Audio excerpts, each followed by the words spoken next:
Previously on part 1, a lot of Basara realized that his new stepsisters were actually demons and banishes them from his home, only to bring them back because they are family now. The trio has a lot of sus moments together, but the main problem is that the demons are attacking Mio to capture or kill her. Basara saves her so far, but nobody knows how long he can go on. So he forms a master-servant contract with his sister and then goes to meet up with his demon-turned-good pal Hasegawa to understand the contract and its powers. Just then, the school nurse arrives at the scene as well to add in another female character who is probably going to end up seducing Basara. The woman, Chisato, walks home with Basara as he pours all his insecurities onto her. She tells him it's all going to be okay and gives him a kiss and walks away. Everything seems really weird, but, well, this anime as a whole is weird as well. At home, when Basara returns, he finds Yuki there as well, and she offers to bathe with him.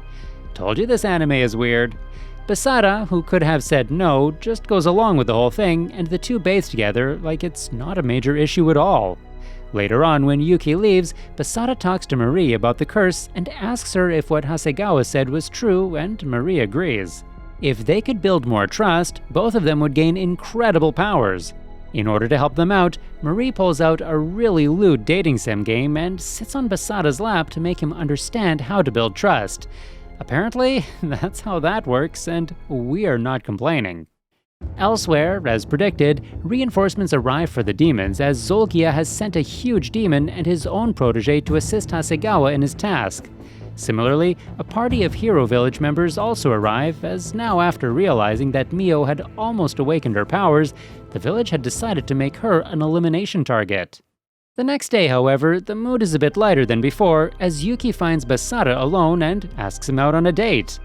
Unfortunately for Yuki and Basara though, the super sus girls Mio and Marie pretty much forced themselves into the date as well. However, Yuki doesn't mind. Perhaps she had learned that the girls would never leave them alone anyway, and decides to be friends with them instead. In the first half of the date, everybody has a pretty good time, but soon when the group gets separated as Yuki heads alone to change her clothes into some new ones, the other half of the group gets in trouble. The huge monster, who was sent to observe Mio by Zolgia, ends up attacking her instead and threatens to check her powers, but he turns out to be quite the loser. With a single swing of the staff, one of the hero party members freezes the demon and then kills him. Kyuichi Shiba, Takashi Hayase, and Kurumi no Naka are then introduced. All of these guys were previously Basara's childhood friends, but they are too salty because Basara killed a lot of people in their village. They think that the guy did it on his own will and harbors resentment towards the man. But today, they are not here to exact revenge. They are here to kill Mio because she needs to be stopped. Apparently, they had also managed to relate the news to Yuki, and she is helpless against the will of the village and can do nothing to save her friend. The heroes give Basara and his group a week's time, after which they would engage in a 3 vs 3 battle to the death.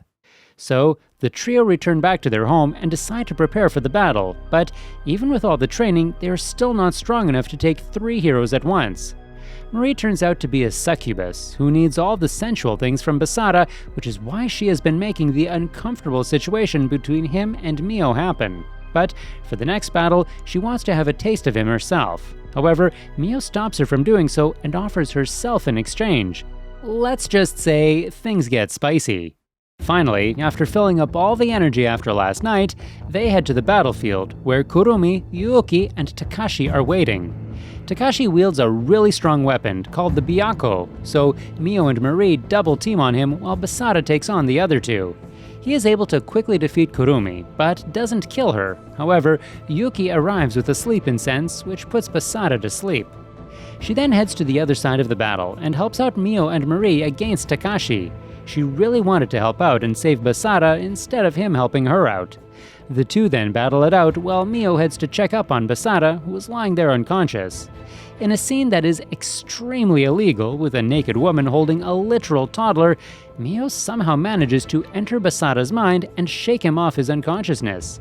The new awoken Basara manages to not only defeat Takashi, but also his mythical weapon that becomes out of control after its master loses, proving yet again that plot armor is an MC's best friend. 10 days have passed since that fight, and Yuuki suddenly shows up one day in their home to stay with them. She claims that she has to observe Mio now, as her status was replaced as observation rather than elimination by the hero village. Unsurprisingly, Basara lets her stay at his home. While at Basara's place, Yuuki stumbles upon the tape that Marie had recorded from the whole sensual scene before the fight, and she wants to do the same with Basara as well. The poor guy has no say in it, as Yuuki is adamant on making it happen. Marie, however, explains that Mio and Basara did this because of their master-servant pact, and suggests that if she wants to do the same, she should form a contract with Basara. Coincidentally, a new full moon is tomorrow. Yuuki agrees. There was not a doubt in her mind. The next day at school, Marie is back with her shenanigans and gets Basara involved as always. She cooks up a lie, like how they need to remove the traces of Mio from their school, and takes Basara to really questionable locations, like the ladies' bathroom and also to the ladies' locker room.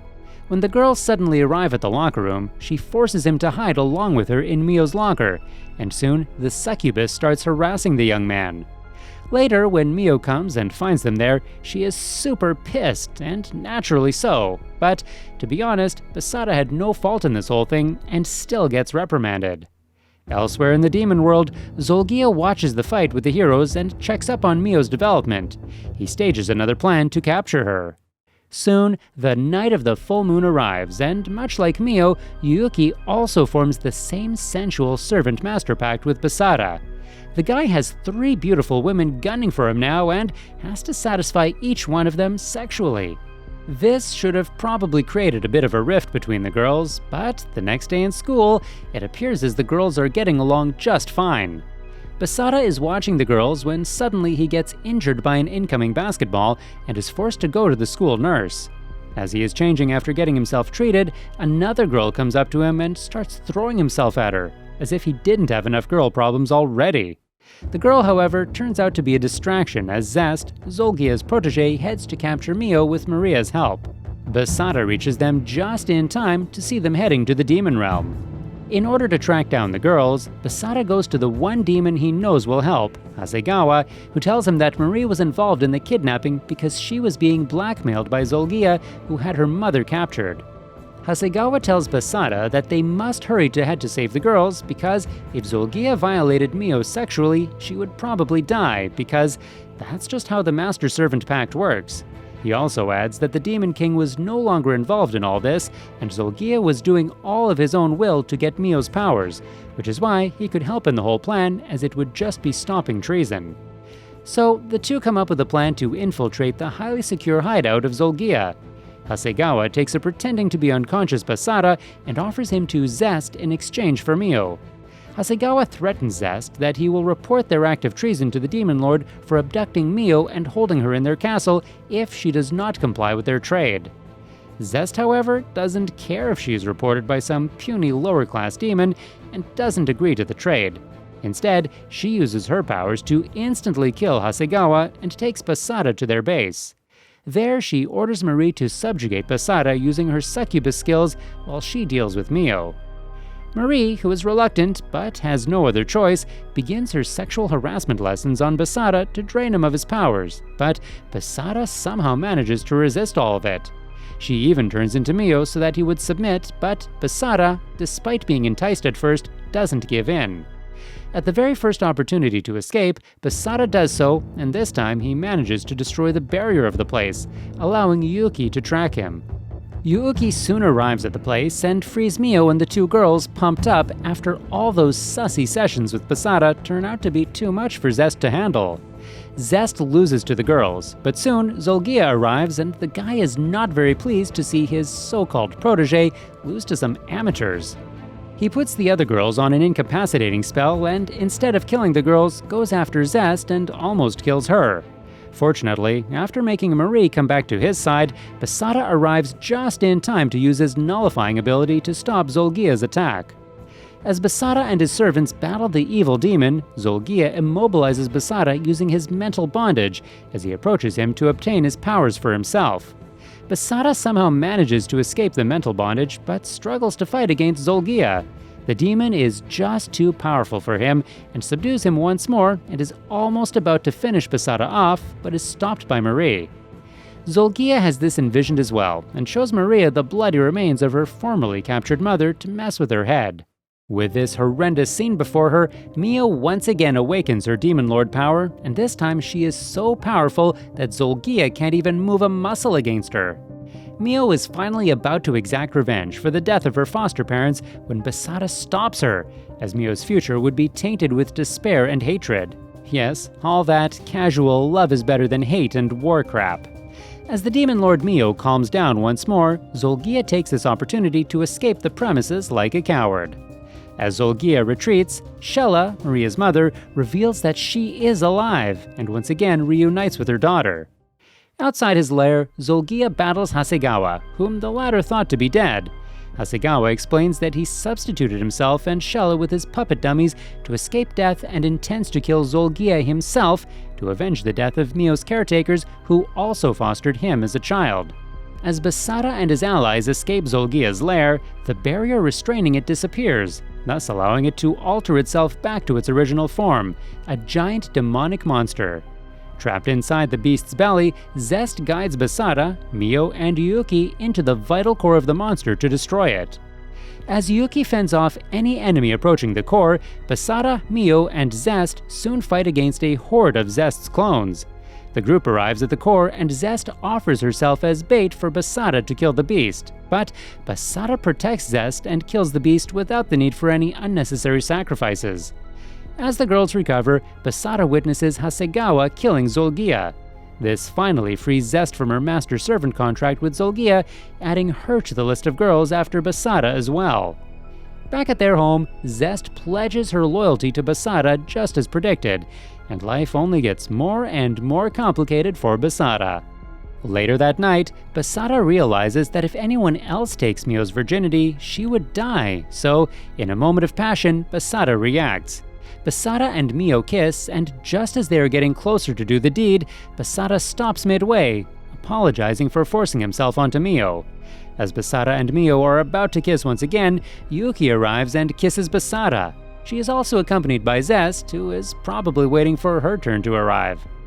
As Mio and Yuki argue over Basara, the latter runs to Maria and asks her to help him appease the two. However, Maria lunges at Basara and kisses him, much to Mio and Yuki's dismay.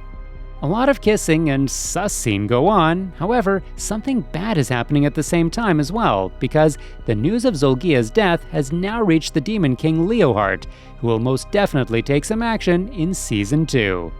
Subscribe for more videos like this, turn on the notification, and leave a like to help the channel out.